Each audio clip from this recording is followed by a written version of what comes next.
La situation des jeunes aujourd'hui est en réalité tellement révélatrice de la situation globale de notre pays. Je rappelle qu'il y a quelques années, parce qu'on est aujourd'hui dans un processus d'appauvrissement collectif. En termes de richesse par habitant, on était 5e il y a une trentaine d'années, on est aujourd'hui 26e. 26e. C'est-à-dire que et ça va très, très vite. Je veux bien que les personnes qui nous regardent et qui nous écoutent aient conscience de ça. Et les jeunes aujourd'hui sont d'une certaine façon la variable d'ajustement de ça. On maltraite nos jeunes, c'est ça que vous nous dites? On favorise les plus âgés et on défavorise nos jeunes. On maltraite nos jeunes, on maltraite ceux qui travaillent. Quelques chiffres pour la clarté du débat. La France, c'est 67 millions de personnes. Oui. C'est un modèle social généreux qui alimente une population de 67 millions de personnes.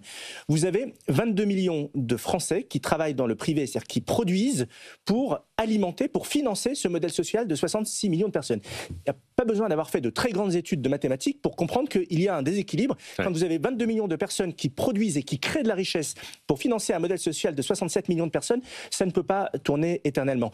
Regardez votre fiche de paye. La fiche de paye, le poste retraite, c'est 28% de votre salaire brut. Il y a une trentaine d'années, on était à moins de 10% du salaire brut. C'est-à-dire que même sur les retraites, on vient amputer le pouvoir d'achat des actifs.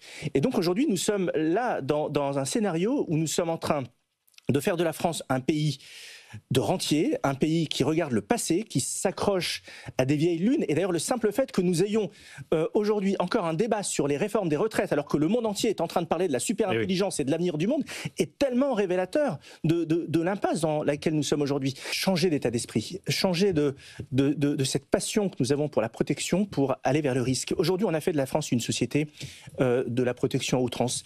Les retraites, 14% de notre produit intérieur brut. Oui.